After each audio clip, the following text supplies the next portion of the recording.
We are live. Welcome everyone. My name is Leah Clapman. I am Managing Editor for Education at the PBS NewsHour, and you are here with Connected Learning Television TV. This is the third webinar of an April series entitled Journalism Today, News, Literacy, and Learning in the Digital Age, which was organized by the National Writing Project, thank you, Fusion, Youth Radio, the Pulitzer Center on Crisis Reporting, and us, the PBS NewsHour Student Reporting Labs. If you're watching this, please take a moment to share it with social networks. My hashtag, my Twitter handle is at @LClap, and I'm your host today. So we'll be talking with Lynne Bader, Joel Malley, Chris Sloan, and some of their amazing students that they work with the Student Reporting Labs program. And before we dive into that conversation, it's going to be really interactive. We really suggest we want to hear your questions and get to issues that you're thinking about. But a couple of quick details.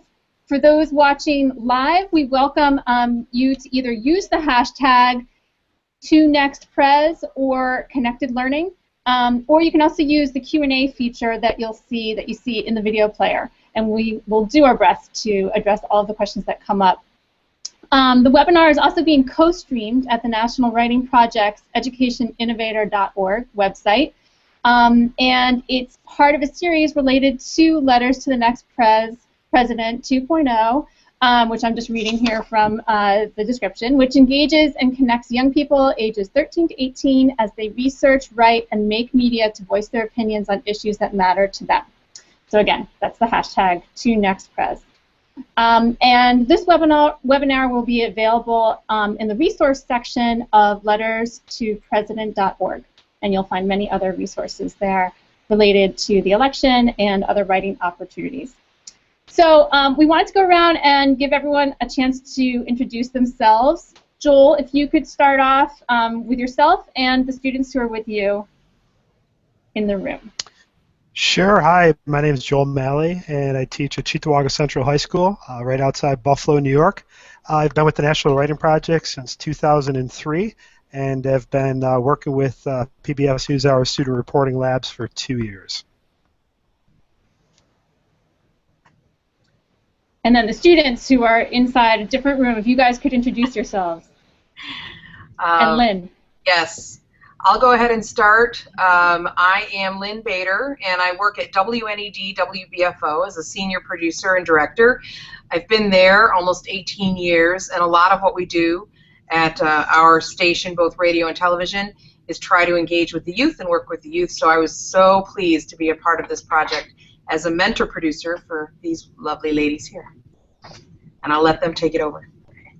I'm Tatiana Moses. I'm a senior at Cheektowaga Central, and this is my first time doing anything that has to do with filming and editing and stuff like that.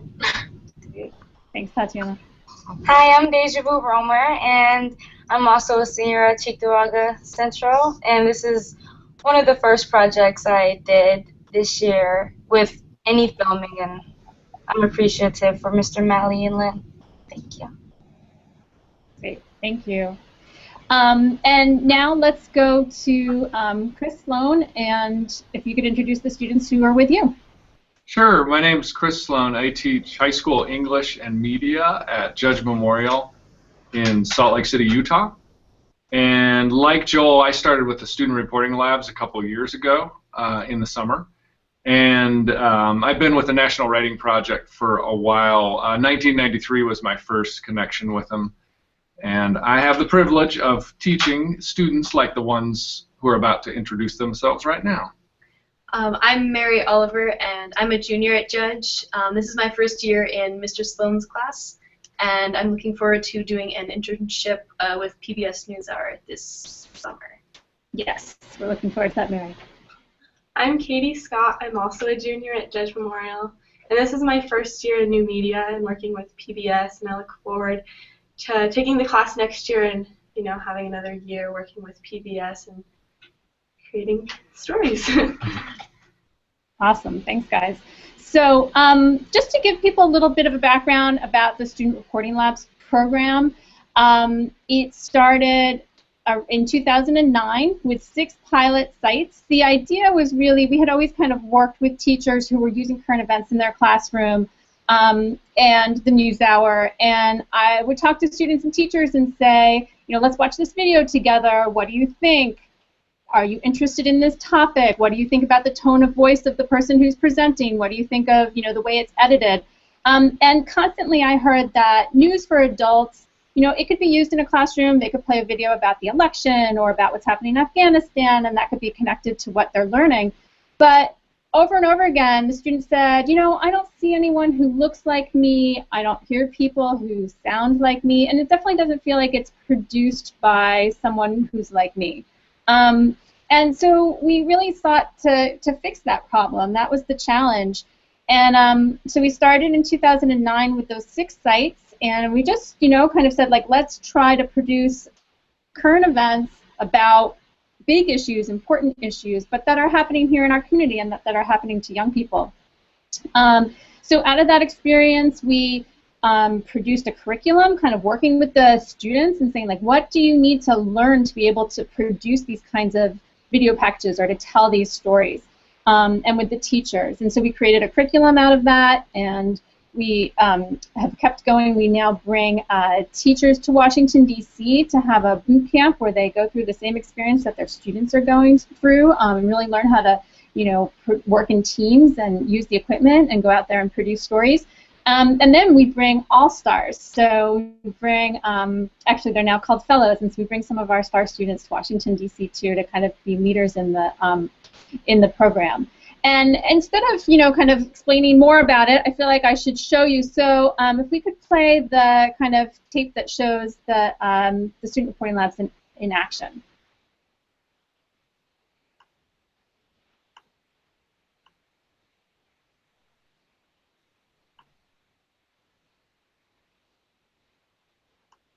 So I'm just going to get the video set up here. Oh, sure. Okay. It'll start playing momentarily. My school started with the PBS SRO program earlier this year, and I think that it was an amazing experience, and it made me look at news in a new way. It made me appreciate all the news packages and all of the anchors that I saw. The student reporting labs have been exceptional because of the involvement with both WHRO locally and PBS nationally. And they learn that the process is involving students with professional mentors. They just see it as a win-win. Being a mentor for the PBS NewsHour Student Reporting Lab has been such a rewarding experience. I love being able to pour into them the things that I've learned over the years as a journalist. Sometimes we sit down and go over the scripts, and I'll ask them, so what's missing? Sometimes they can tell me right away. Other times they'll say, Miss Lisa, we don't know what is missing. So I'll go over that with them. The Common Core is all about emphasizing informational and nonfiction writing, and that can sometimes sound boring to students. And what's so wonderful about this program is that students are picking stories that they feel personally passionate about. They're then delving into them, they're researching them, they're reporting it out, and then they're taking all that knowledge and integrating it back into a final news package that they've put together themselves. And that's very empowering for them. They're owning the news, and it's really what real-world editing and reading and writing is all about. Over the course of the school year, the students not only grew in their video editing and reporting and production abilities, but they also grew in their confidence in themselves. PBS has helped me become a very eloquent speaker and writer, and it's helped me become more noticed in class too. Whenever there's a subject to talk about, I'm always the first one to raise my hand and give my input. And being a student in an urban community, it's very hard to find a chance like this, so I think I could never pass it up. I've learned how to edit on a computer. I've learned how to write, expanded my vocabulary. I know how to work a camera now. I've learned a lot. It's just a great experience. I mean, it's living out the PBS mission. You know, we're about storytelling, we're about helping others, and we're about getting into the community. And what better way to do that than to go into your local school and help the kids get a hands-on learning experience. It offers a light bulb moment to students. I always have a minimum of 1 to 2, 3, 4 students who suddenly say, this is what I want to do for the rest of my life. And they wouldn't have the opportunity to say that if they didn't have the student reporting labs. It's going to make a difference in public media in the future. It's changed my mind on where I want to go. Now I think I want to go more towards the public media aspect of it, just because I'm going to be able to give back to whoever gave to me. Thank you so much to the Corporation for Public Broadcasting and the American Graduate Program for giving me this amazing and wonderful opportunity. Great, thanks, Anna. So one of the things that I didn't mention in the introduction was the work that we do with the local stations.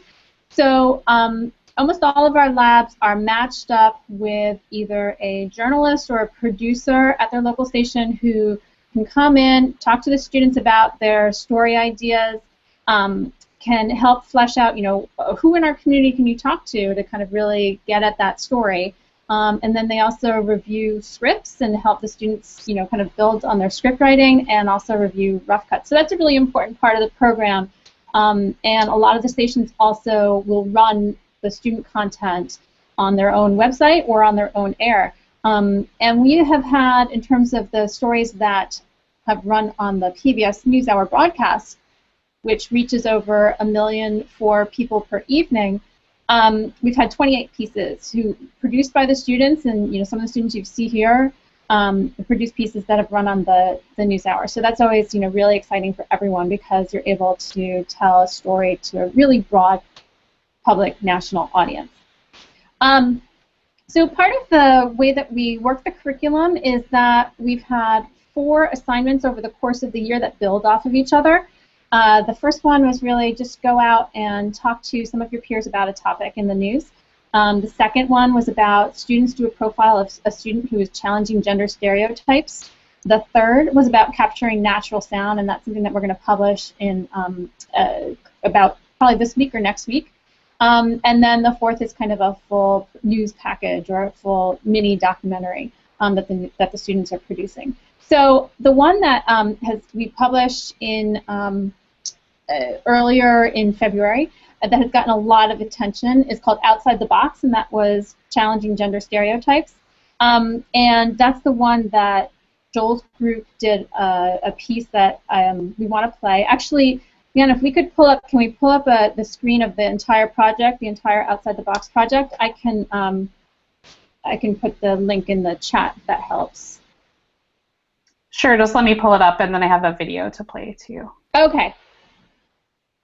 Do you want to play the video now? Yeah, why don't we play the video now, and I'll put the link. Okay, great. And then I'll tweet out the link as well. Brilliant.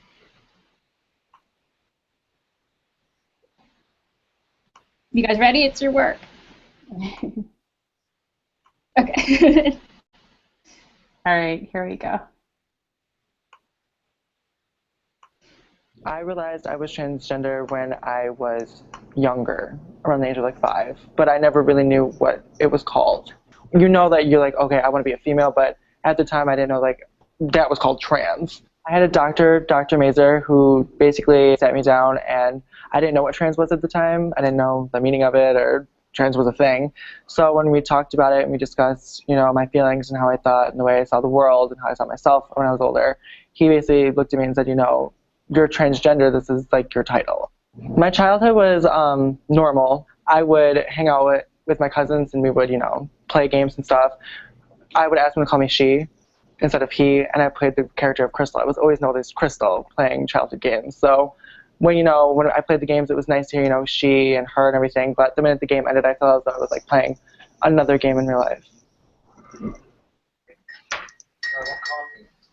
When DJ came out and said that she was transgender, obviously we asked her, are you sure, or is this something that you're thinking about? Are you sure this is something that you want? On the way to school, because my mom drives me to school, I was perfectly comfortable. I was happy. I'm like, you know, I'm going to go in full swing, and, you know, I was going to accept it and I was going to love it. And then we turned into the parking lot, and my heart dropped. I showed up with my hair curled, my makeup fully done, all girl clothes. And I did not look like myself. And I was scared, but my mom looked at me and said, you know, if you're happy, you're happy. If they don't like it, put on a smile, and walk sassily away on your heels. It's a tough road. You can do it still, but it's a tougher road. Confidence is like the key to the city. It gives you everything you need. That's what I want people to realize. Confidence is key. So first of all, Tatiana and Katrina, that's an amazing piece. You guys should be so proud, as well as Joel. Maybe you guys could talk a little bit about how the story originated and some of the work that went into it and the reaction that you got once it was part of our project. Go ahead, either one of you. Well, when we started, it was kind of, well, we didn't know how to like go about it. We didn't want to make it seem like it was a negative thing, but then like many people didn't, like the students in our school didn't like approve of it, but then there were students that didn't really like care, and then there were students that was just like, oh no, it's against my religion, and some people was just like, I don't know how to explain it. It was a very difficult project trying to make DJ not look like the bad one. Like just, that's hard to explain. Well, I remember when I first came to meet with them the first time and heard the story. I hadn't met DJ yet, and it was, you know, it was several months back. So it was at a time when this issue was brand new in the news. I mean, people were talking about it all the time. You almost couldn't tune into the nightly news without seeing a story about a transgender person here, there, or wherever. And I just felt like it was brave because it seemed like it came from a place where they wanted to know more about DJ. And it's not that either of you wanted to. Neither one of you had an agenda. It was really more of an informational, fact-finding mission for themselves to better understand DJ. Yeah, and it was actually fun learning more about DJ. Because I actually have some classes with DJ, and I actually got to know her, and like she's one of my good friends now. Like we talk all the time. She talks to me about like her process and how it's going at home, and how like the support she has and people that don't support it, and like and often she comes up to me and like everybody, me, Kenitra, Tati, and Lydia, we all did the project. She comes up to us and like give us compliments and say thank you for doing this, helping others understand where I'm coming from. And talk a little bit, so there was a story that was done about you guys and the idea that this is the story that you chose to do and the reaction. Can you guys talk a little bit about that? Oh, when Eileen came and visited with you guys. I wasn't here for that, so you tell them about that.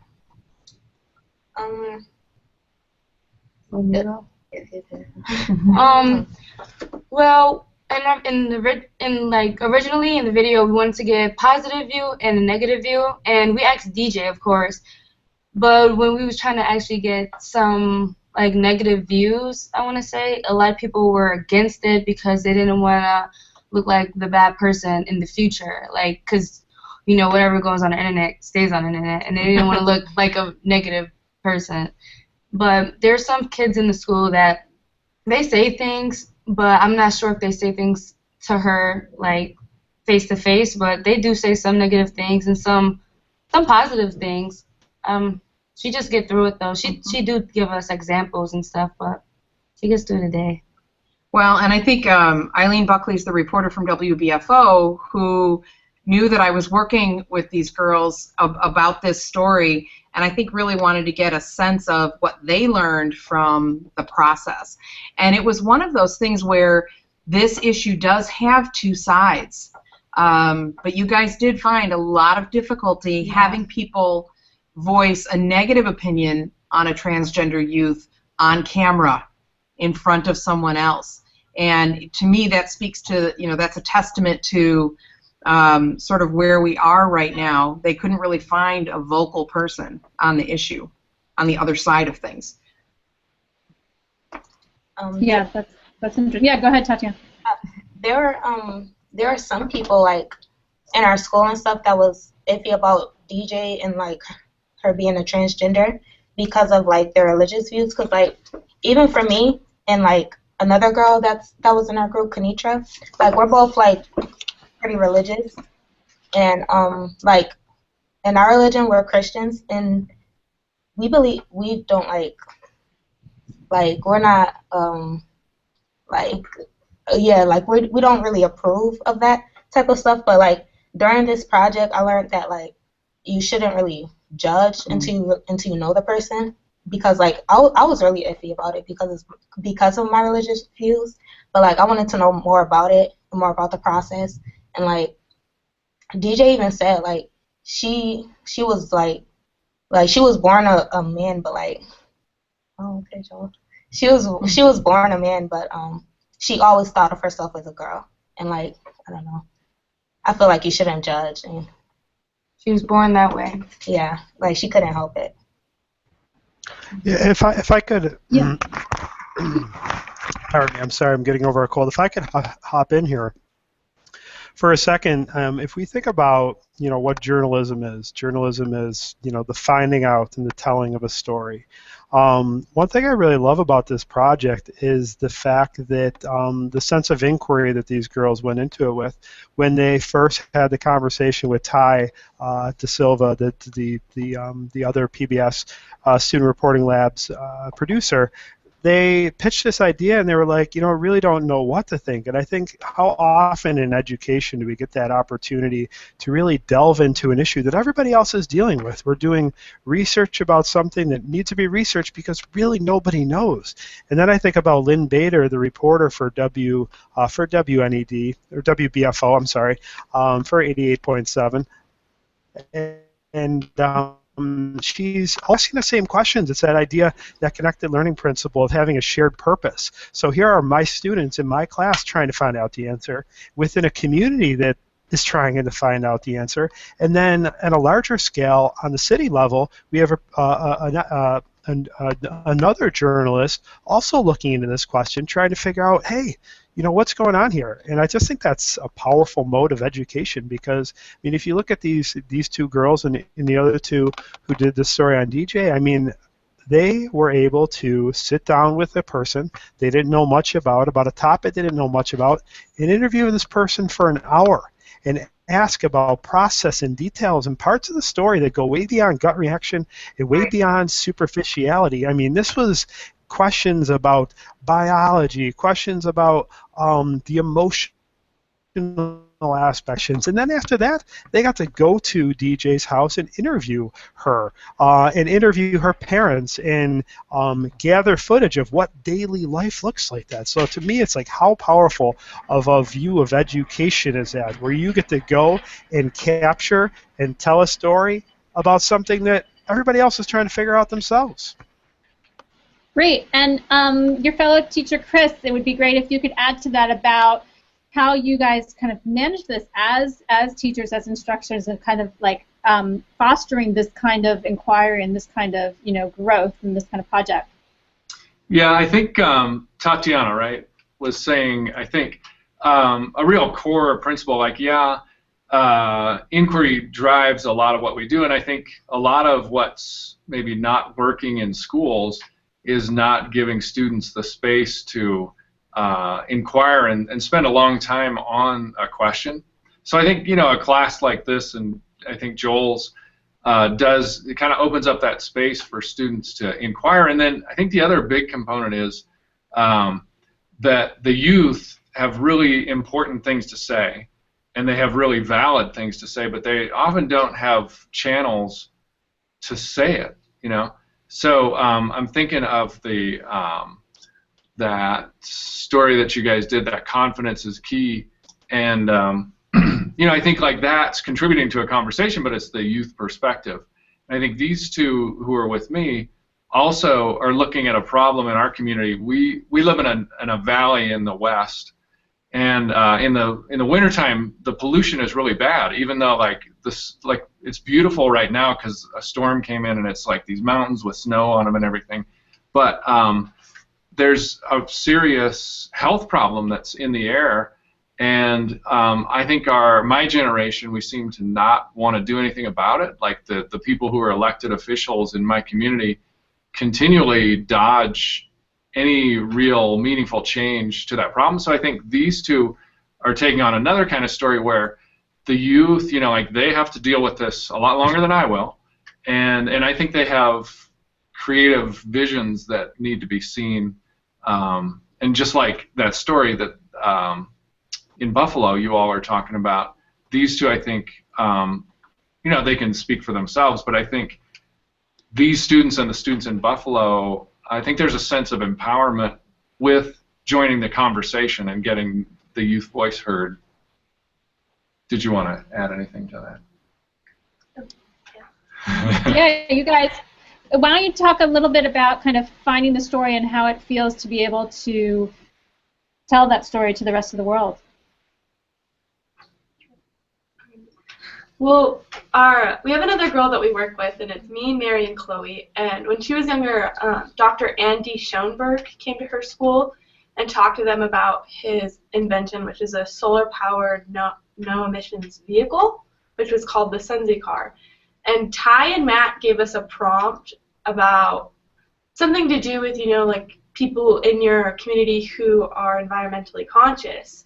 And, you know, with this inversion, we had a direct kind of relationship to this because the inversion is terrible in the winter. We have red air days constantly every day, and so when we heard about Dr. Andy Schoenberg, we wanted to find out more about this solar power, you know, no emissions car. And we went and interviewed him, and, you know, we kind of got a sense of, you know, older generations who are trying to make an impact, and kind of like, I don't know, you know, like the youth are kind of discovering these, I don't know, inventions. Yeah, I think the coolest thing about it was we got to see like what he was trying to do with this car, and then we can see how, I guess, other people from our generation, like how they can take it farther, because it's kind of reached a point, his inventions reached a point where it's not going to go too much farther.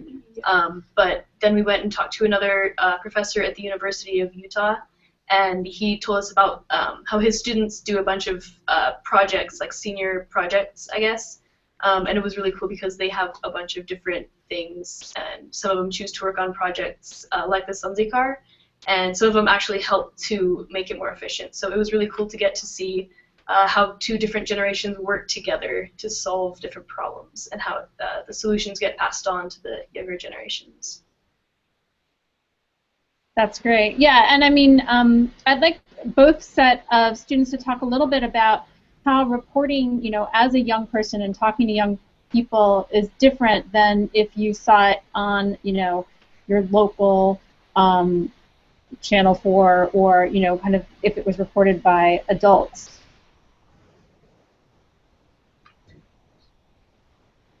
I think that, I think that for me, it's really cool to be able to hear what younger people have to say, because if you see it on the news, it's like, it's kind of this faraway thing. It doesn't seem as close to home or as relevant to your life. Like, it seems like something that's doesn't affect you as much. But when you get to be out there and be producing the news, and you get to be close up, it's like it becomes real, and it becomes something that actually touches your life in a real way every day. So I guess it makes the news a lot more real for me. Okay, great. What about Deja Vu and Tatiana? Can you guys talk about that? Kind of like how news produced, you know, by students is different than if an adult did the same story. You guys have thoughts about that? Yeah. Go ahead. Okay. Well, I agree with. It's alright if you don't. Yeah, I know. Sorry, but I agree. When if you see like this transgender topic on the news, it's really just like, it's not like, it's more difficult to actually like connect with the person. Mm-hmm. But like if you see it from students, like from students producing it, and like young students on top of that, actually covering a story on another young student, because DJ, she's only a sophomore actually. She's only a sophomore. She's doing this at a young age. It's more. It's more. Well, I would say that they already had a common ground with DJ. Yeah. You know what I mean? Like they're all students together. They're all young people together. They're all trying to figure out these teenage years together. So they had a common ground where I think whether it's pollution or the transgender issue, in the news, you know, you're covering it from, in some cases, a celebrity or sensational standpoint. In other cases, you're studying, or you know, you're learning about it from a legislative standpoint and how our government feels about it. And you know, often there's that sensationalism, and there isn't an opportunity to connect. And that's what these girls were able to do, is meet DJ on common ground. And I think that allowed for deeper exploration and greater understanding. And you know, I think that that makes the story so unique. And already we have a teacher, an English teacher, AP literature teacher, who's incorporated outside the box and your story into her syllabus about gender. And you know, we have teachers who are using the kind of climate change, the environmental reporting that Chris's students are doing in kind of STEM or science classes. So I think that makes a real, you know, connection that's important for teachers, to get them to realize that what you're studying in class, whether it's, you know, gender in literature, or whether it's you know, the effects on the climate in your science class, like that these affect students and that they're able to tell the story. So what you're doing is really important. We had a question on Twitter about the reporting and editing process. Do you guys want to take that deja vu in terms of like what you you know, kind of going out and shooting the story, and then what decisions that you made in the editing process? Go ahead, girls. I'm actually starting this project. It was the first project. It was the first project we did, and Mr. Malley, he just went over talking about natural sound and getting tons of B-roll, and it was a lot of B-roll. Good, that's a good thing. It was a lot of B-roll, and we just wanted to like, we wanted to focus like making it look professional. We didn't want like nothing messing up, and Mr. Malley, he was giving us some good pointers, I guess. but then there was a lot of things we cut out, and then there's like we learned how to actually get to the point, get to the story. We learned how to actually take out things that weren't really on topic, and then there were certain things we couldn't actually put on the video from DJ's approval, or if we didn't really think how others would actually understand. So we took some things out. It was kind of a tough first. It was a tough first project, I want to say. Well, I think that's a thing that sort of can gum up a young person when they're trying to use video and audio as a storytelling device, because I remember the first, and Joel talks about this too. I came into class and I said, you know, producing a video, it's like writing a term paper. Okay, you do all your research, you write the term paper, you turn it into the teacher, and he turns around and hands it back to you and says, okay, now go put this to video. It's like a second process, and you have to think about that, that there are no, I think they learn there's no cutting corners in this process, but it's worth it in the end.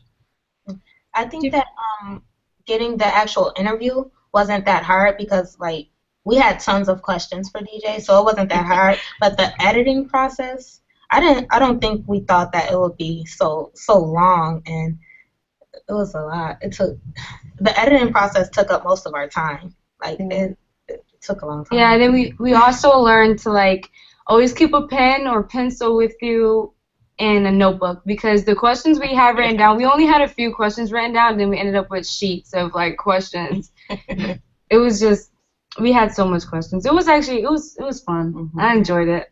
Do you feel like that exercise of trying to, you know, kind of pare things down, does it affect other parts of your, you know, like other kind of topics, other subject areas, whether it's, you know, kind of papers that you write for English, or ways you approach other classes or other parts of your life? Yes, actually, it kind of taught me to be like kind of more organized, I want to say, because like when you're doing a video, you want to go step by step, and you want to have a nice layout. So like when it comes to me in my other classes, or if I'm like writing a paper, I want to like write it out from like, I want to write it out like an outline. Yeah, I want to have a nice outline, and then I don't want to have information in the essay that's kind of pointless, so it's not just you just reading on and on. Yeah, Joel, what do you think about that? Oh, Tatiana, did you have something to say? He says he wants to add some stuff. Joel would like to talk. Go ahead, Mr. Malley. Yeah. So hey, what's happening? No, I think that everybody has made such great points, and I just wanted to toss in there. So I'm a writing teacher at heart. I'm an English teacher. I'm a member of the National Writing Project. Writing is for me the foundation. And if you think about the writing that they had to do, one of the powerful things about this story and this model, not story, but this model, is that they had outside input from a person that wasn't me. Lynne here took a look at their project in process. Ty took a look at their project in process and then gave them feedback and forced them to kind of re-examine and kind of stick with that same story and ask themselves, okay, why really are we putting that there?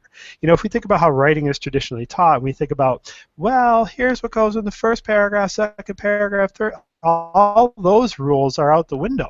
And what research has taught us is that if people spend more time really working on one writing project or one video project, sometimes it's has much longer lasting implications than if they're just doing quick projects and never really looking at them again. So I think the immersion in this type of process, the editing, the working with an outside mentor, I think like I said, I think it's a great model.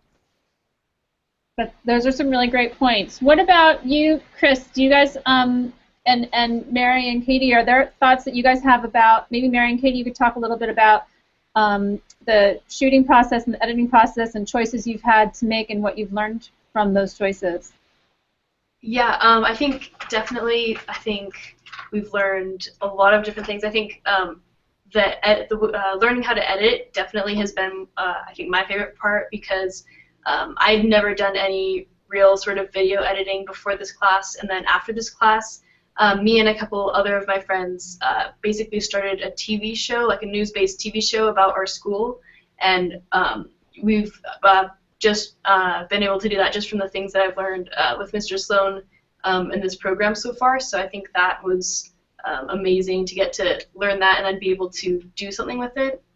Yeah, and I think if I could interject there, it's interesting because they did this show that she's talking about. They do it all on their own. Ostensibly, I'm like an advisor because at a school you have to have somebody who's an adult involved.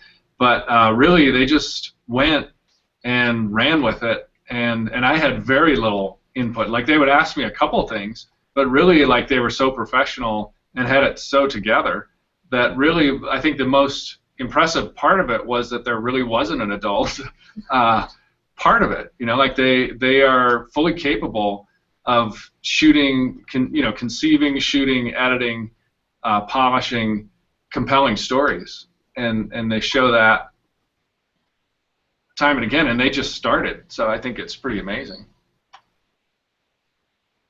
I'd like to ask the students, how you feel this process has affected your view of the news itself, and not necessarily what's on television, but everything, like what comes through your Twitter feed, or ways that students are talking to each other about what's happening in this country or in this world. And so if you could talk a little bit about maybe where you get your news and information, and how you feel like Student Reporting Labs has affected the way you view the way that current events is disseminated or talked about. Yeah, I just want to preface that a little bit because we were talking about like where people get their news now, and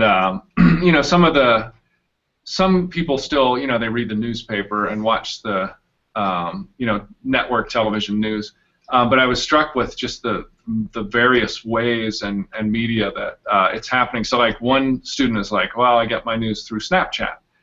And that kind of, like for me, that was really surprising. I didn't know about Snapchat stories and, like the stuff that's going on. And so these two, I'll let maybe Katie talk about it a little bit because she had some experience with them. She tells stories on social media quite a bit. So before taking this class, I just want to say that like I was not really into news, and then I started taking this class and I was like, wow, there's some great stuff in the news. And so then I started to follow, pages on Twitter, and then once Snapchat came out with that update, and like CNN was on there, I think the New York Times is on there, and so every morning I kind of got into this habit. When I was eating breakfast, I'd click on it and I'd watch the news. And then I noticed that Apple then came out with this new app, and it's the news, and you can follow basically any paper, any magazine. You know, I follow New York Times, Fox News, I follow, you know, Runner's World, anything.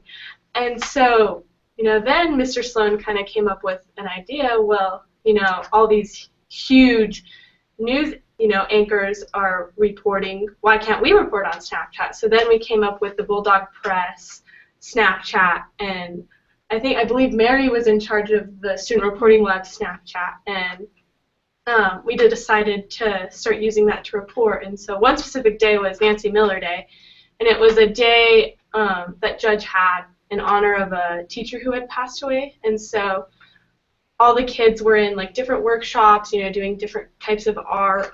And for lunch, they had food trucks outside. There was music, and it was just a really fun day. And so we decided to use Snapchat to kind of, you know, report the news to the students here at Judge and anybody else who wanted to follow the Bulldog Press. So we posted our handle or our username. It's kind of like a code. I don't know if you've seen it. It's like a little ghost, and it has little dots in it. And if you scan it, then you'll become a friend of the Bulldog Press, and you can kind of see what we're reporting and stuff. But it was really great. And then we ended up using it one more time at an assembly that we had. We have a Keys to Success assembly.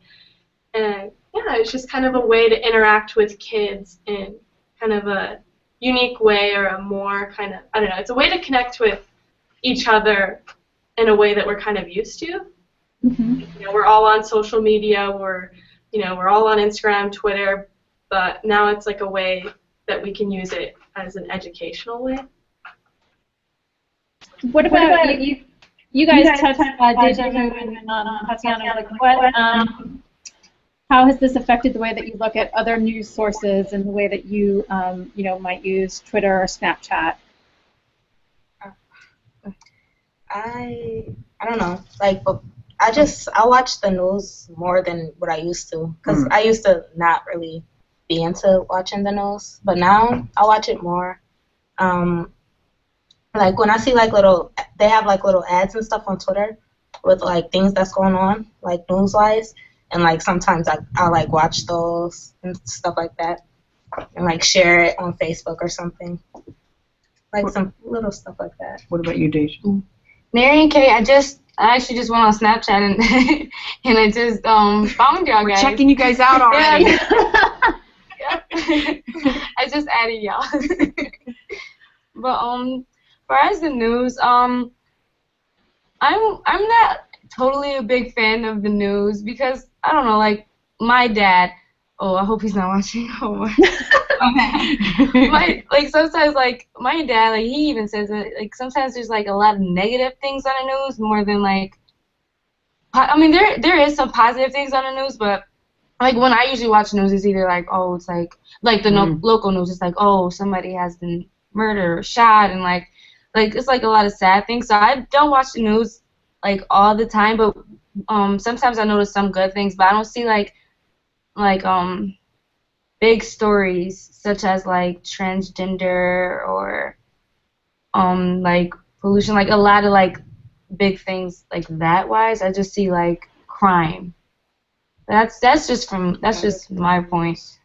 Yeah. So if you were in charge of a big news organization, what would you tell your reporters? How would you change it? Okay, go ahead. I would tell them to do what's important, not just to get you views, like from people. I would like not just like entertainment and crime and stuff like that. Like do what's really important, like in our community and stuff like that.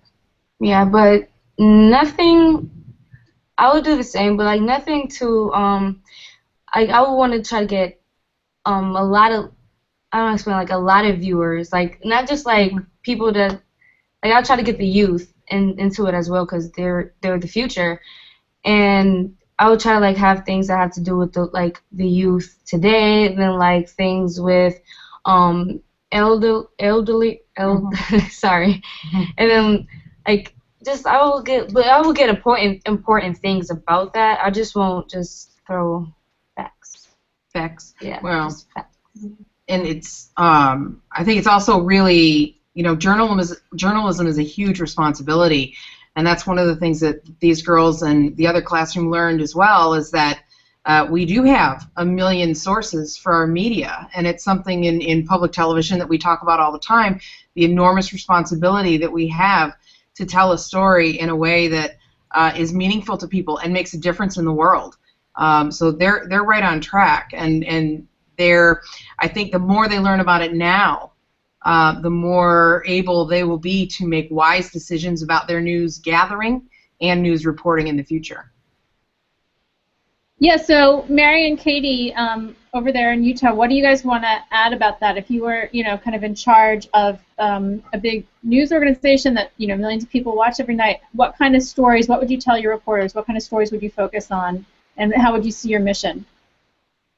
I think I would just say to focus on things that are important issues that affect you, because like for me, doing this whole thing has just made me realize like how real the news is. So I'd say things that actually affect people's lives, because sometimes you watch a story and it's like, oh, that's interesting, but it has nothing to do with me. And like when we did the news TV show here, we had like a segment for world news, and we got a lot of feedback, like a lot of negative feedback from students because they didn't think it was really relevant. And so we're trying to think of a way to like show how the world news can become relevant to you, because sometimes if people think that it doesn't affect them, then they just don't really care about it when it actually does affect them a lot. So I'd say, I guess, link everything back home and connect it to the people that you're broadcasting to. I think is one of the most important things to get people's interest and explain how these things actually affect people. And I agree also. I think you have to kind of care about the situation or about a topic in order to, you know, get kind of a meaningful, you know, response, or, you know.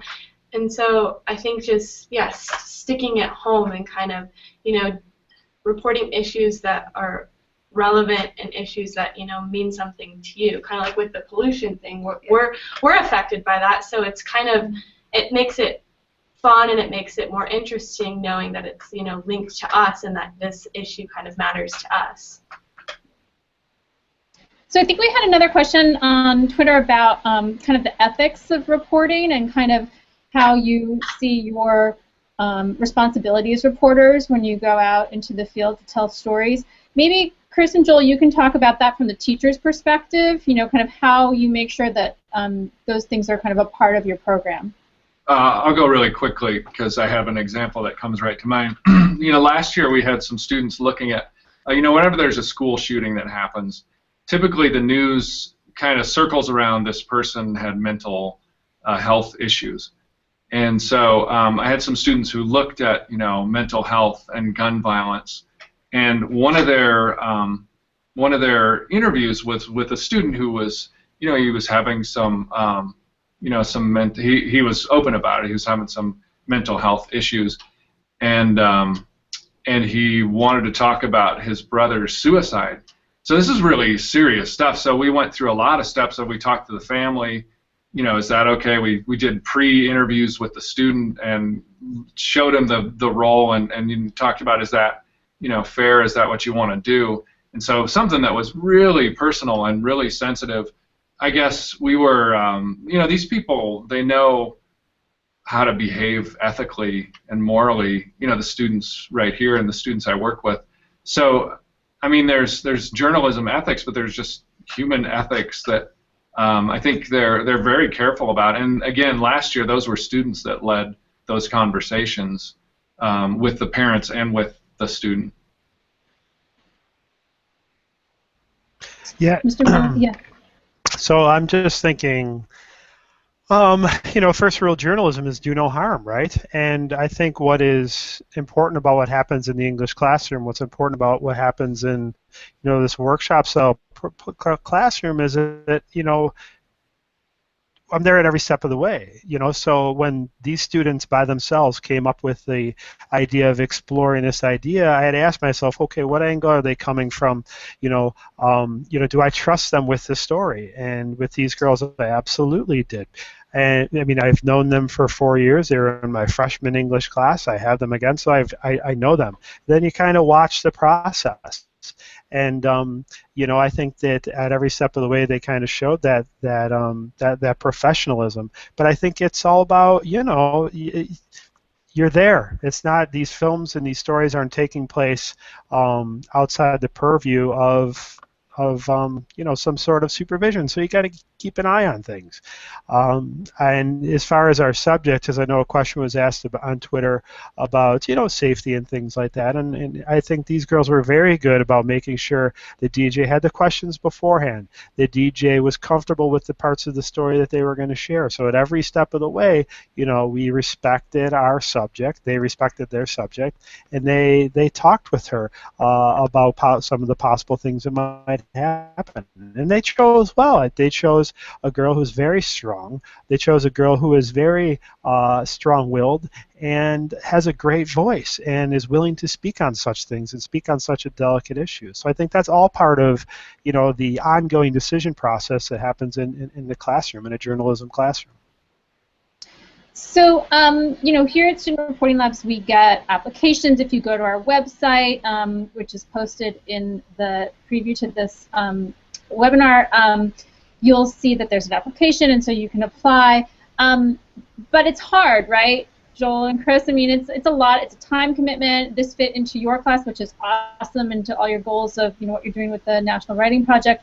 What would you say to either students who are not a part of the Student Reporting Labs or educators who can't, commit to becoming a Student Reporting Lab, but what would you want them to take out of what you guys are doing that they could apply on kind of in smaller increments?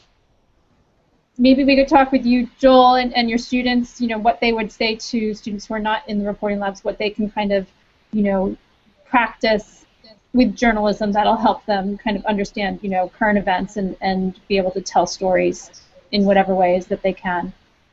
Mm-hmm. So I would just say that, these students, they've got these powerful tools in their pockets. When I started making videos with my students in 2001, we had a $500 video camera and a $1,500 computer.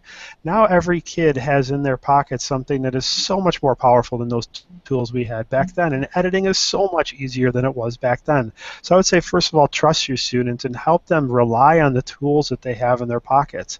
The second thing that I would say is trust your students to have answers that you don't. So if you do not have Final Cut Pro or you do not have iMovie in your classroom, they know ways to tell stories. These two ladies right in front of you, they were, I challenged them with a 1-minute video statement of them to kind of go along with their cover letter and resume project that they were doing. And they came to me, they said, what, Malley, we've got this tool called Fliptastic. We understand all the things you've taught us about journalism, and we understand what you said about B-roll and rule of thirds and steady camera and good lighting. Now, could we try all those lessons out with this tool and see if we could tell a story that way? There's Vine. There's all these different free tools out there the kids are really good at or want to try because they've seen their friends trying. So I say if you trust your students in those two ways, you're going to be pretty amazed with the result. And then don't sacrifice all those things that makes your class a great place in the first place. Like, you know what a good project is. You know what it takes in order to have something be meaningful in your classroom. And I think if you follow those 3 rules, I think you're going to be pretty amazed with the results. Well, I'm going to add a 4th rule then. So I would say, the power of the interview. Like any class, there's so much energy that you can bring to it if students take their phones and go interview someone who knows something about the topic that they're researching. And I don't have to have a full-blown journalism class, media lab to have students, whatever they're studying, go out and with someone's permission, interview them about the content that they're doing in whatever class they're doing, and then whipping that up into a quick video. It doesn't take much, like Joel said. It doesn't take much, but I would say the power of the primary source is important for education instead of always relying on secondary sources, textbooks or research is great, but primary sources, talking to experts, and I use the term experts loosely, we're surrounded by experts. What do you think, Mary and Katie? What would you add to that kind of final thoughts about, you know, how students who are not a part of this program can take what you guys have learned? I think just go with what you want to do, because I think there are a lot of students that are really interested in this kind of thing that don't really know how to go about it. Like my friend, the news show we came up with, it was her idea, and she's not in this class at all, and she's done a little bit of video editing, but she just came to me because she knew I was in the class and was like, this is a thing we should do. And I think there are a lot of resources to students that they don't really realize. And I think Katie can talk about this more than I can, but definitely social media, I think, is a great way to for a lot of kids to tell their stories. Yeah, like Mary said, even if you're not in this class, you can still have your voice heard, you know. Now we have hashtags, you know, you can just put people's names in Twitter, you know, you can comment on things, you can get your voice out there. You don't need to have, you know, a whole media class. You know, we have Snapchat. You know, there's other ways to get your voice out there other than just, you know, the PBS reporting labs, even though that is great. Yeah. Deja Vu and Tatiana, what do you guys have to add? I think, honestly, students should definitely take these classes. Before I took this class, I mean, honestly, like, I seen like some of my friends from last year taking the class, and they were just like, they always walked around with the camera, and they just look cool. So, you know, I want to take the class too. So this year, when I was taking the class, I actually like learned a lot. Like, I was holding the camera so wrong. It's not this way. It's this way. Like you're watching TV. So, yeah. So Mr. Malley, like when I'm on Snapchat, he yells at me because I'm holding the camera wrong. But like I learned so much, and then like I go home and I show my dad like how to hold the camera because he's trying to actually learn how to work phones. Sorry, Dad.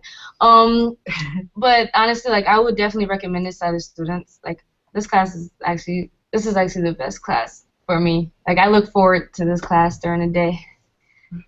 Don't snitch. Do you have anything to add? I have one thing I want to add, but go ahead. I agree. I really like this. I would say, you know, as a professional in the field, it's a joy to work with young people, and it's been so rewarding to be able to hear their voices because, I mean, like you said, Chris, they have a lot to say. Young people have a lot to say, and as long as we have an opportunity and they understand how to use the tools as a responsible storytelling device, I think we need to encourage that. I mean, and finally, I'm not a teacher, but Joel, maybe you can chime in as well. All children learn very differently.